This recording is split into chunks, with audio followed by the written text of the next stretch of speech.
Durbin. Thanks, Mr. Chairman. Mr. Carpenito, you talked about putting $3 trillion on the table and watching the cockroaches come in. In your testimony, you have identified six prosecutions under the PPP Act so far.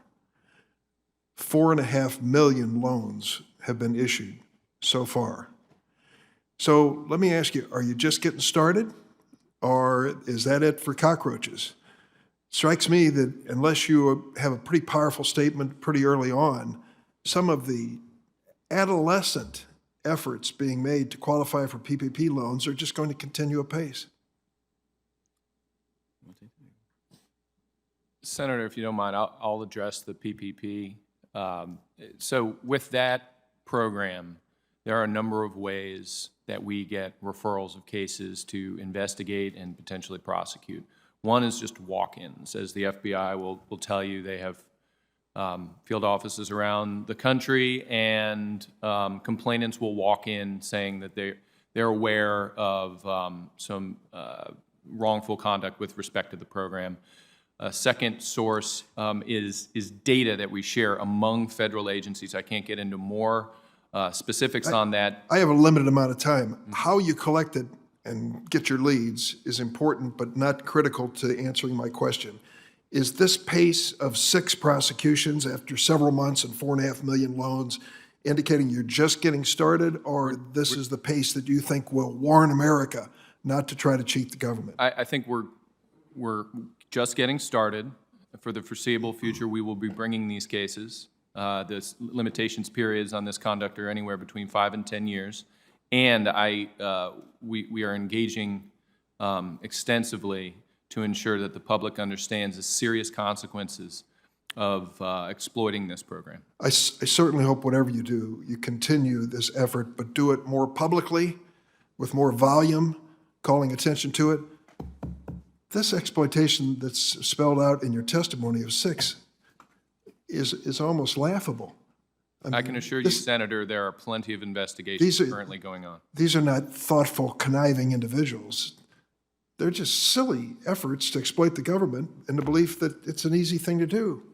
I mean, to invent companies, invent payrolls.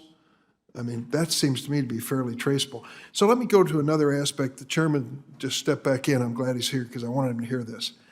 When I got briefed a few years ago by major corporations in the United States, they told me that retail theft was so massive in this country that products that were made exclusively by one company were being sold in volume on the internet by sellers that went unidentified, and they had to be stolen. They were only made by one company.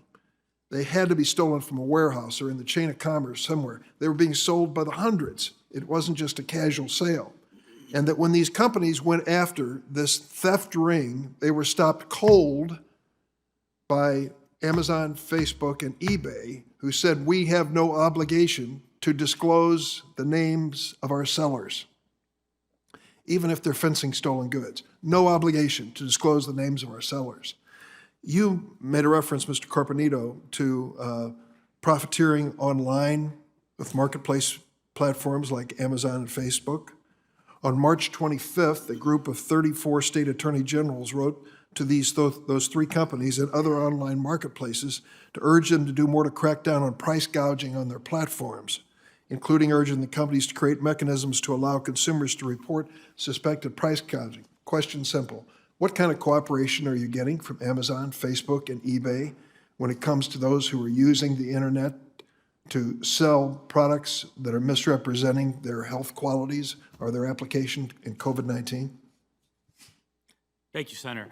I could tell you that from day one in the formation of the task force, we engaged with private corporations, including online retailers, to talk to them about what their policies were with regards to price gouging, how they identified those instances, and sought to create a referral relationship with those retailers.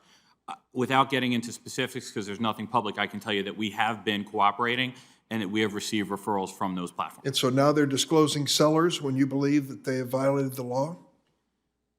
again, I feel constrained by department policy on talking about non-public investigations, but what I can tell you is that we have had contact with them, we have engaged, and that we are working cooperatively with them on referrals. They stonewalled us for years on retail theft, saying it's, eBay in particular, it's none of your damn business who's selling what, even if it's clearly stolen goods.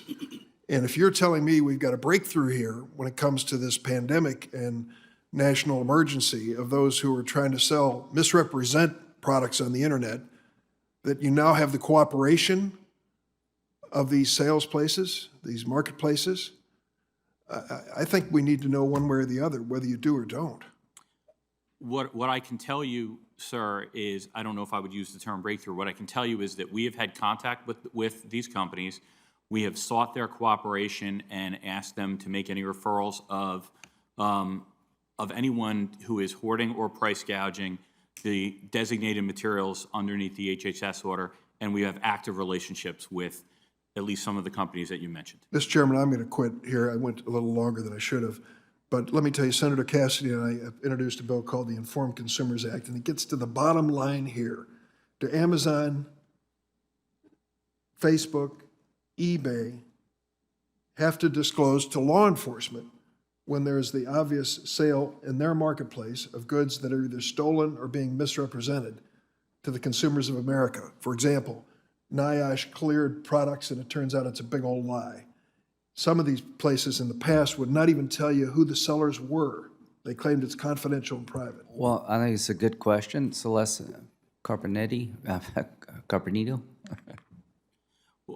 Senator, what I can tell you is, Would the bill help that he's talking about? Is it a problem?